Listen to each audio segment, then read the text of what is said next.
আমাদের রামপুর একটা সুসজ্জিত গাড়ি আছে, something like this. Main pipe থেকে না ওই চলো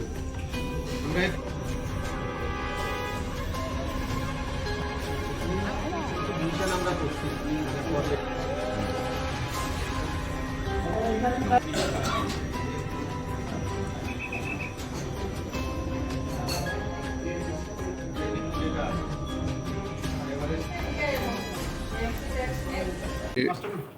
আগরতলা শহরে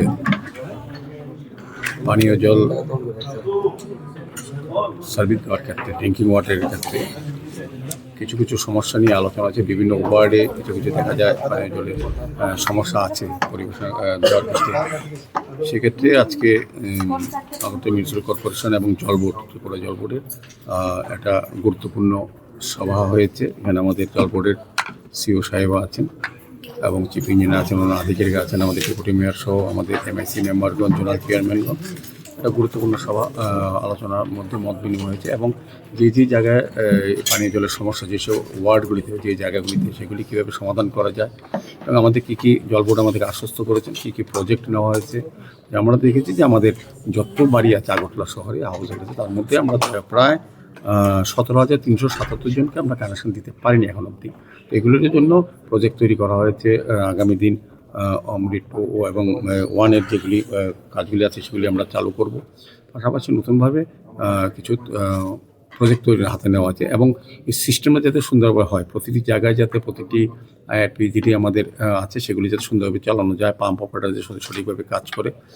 এবং বিশেষ করে একটা গুরুত্বপূর্ণ আলোচনা হয়েছে এর মধ্যেও, স্মার্ট সিটি লিমিটেড এখন সারা শহরে কাজ করছে। কোথাও কোথাও দেখা যায় যে যোগাযোগের অভাবে বা কমিউনিকেশনের জন্য কিন্তু যখন তারা কাজ করছেন, জলের লাইন কেটে যাচ্ছে, ইলেকট্রিক্যাল লাইন ডিস্টার্ব হচ্ছে বা গ্যাস লাইনের প্রবলেম হচ্ছে, সেগুলি যাতে না হয়। এবং জল বোর্ড নিজেরা তারা একটা নতুন ব্যবস্থাপনা করছে। যেমন এখন কোথাও ফায়ার সার্ভিস, আগুন লাগলে ফায়ার সার্ভিস সঙ্গে সঙ্গে ফোন করলে যায় বা TNCCর গাড়ি যায়। এখন তারাও একটা আর্জেন্ট একটা টিম একটা করছে না আপনারা করেছে, যেটার সঙ্গে সঙ্গেই তার ইউনিফর্ম পরা থাকবে, যে জল মানুষের কমপ্লেন যখন করবে যে তার লাইনটা কেটে গেছে, জল পাচ্ছে না বা এখন প্রয়োজন, জল বোর্ড থেকে লোক যাবে, লোক গিয়ে তারা ড্রেস করে জানতে পারবে যে কমপ্লেনটা মানুষ করেছে যে আমার বাড়িতে জল পাই না বা লাইনটা কেটে গেছে, রাস্তায় জল বেরোচ্ছে, সঙ্গে সঙ্গে তারা যে অ্যাকশন নিচ্ছে এটা কিন্তু মানুষ জানতে পারবে।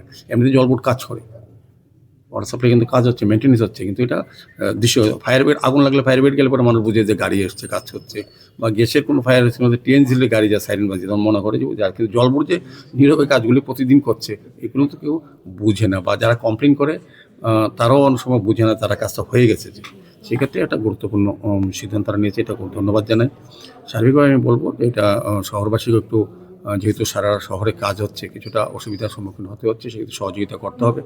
আমরা জল বোর্ডের সিও সাহেবকেও, মেহরবাবুকে অনুরোধ করেছি, উনিও দেখবেন বলেছেন। যেহেতু জলের বিষয়টা একটা খুব স্পর্শগত বিষয়, লাইনটা কেটে গেলে যেমন জলও পান না বা নোংরা জলও এটা ঢুকতে পারে, অসুবিধা হতে পারে। তো সেই ক্ষেত্রে গুরুত্ব সহকারে তারা এই জিনিসটা দেখবেন। তো আমার মনে হয় শহরবাসীকে একটু সহযোগিতা করতে হবে। সার্বিকভাবে আমি জল বোর্ডের যারা এসছেন, সিও সাহেব সহ, চিফ ইঞ্জিনিয়ার সহ সবাইকে ধন্যবাদ জানাচ্ছি।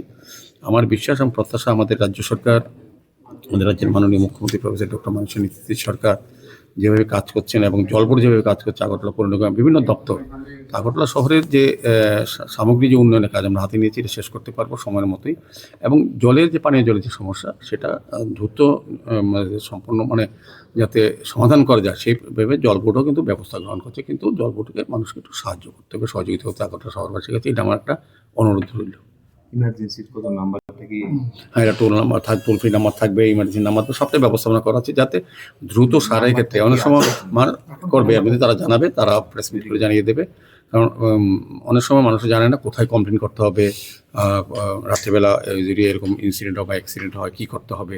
এটা জল বোর্ডের কাছে গেলে পরে সঙ্গে সঙ্গে অন্যান্য দপ্তর যেভাবে কাজ করে সেভাবে বেসিস তারাও কাজগুলি করবেন। তো এটা একটা ভালো হবে আমার মনে হয়।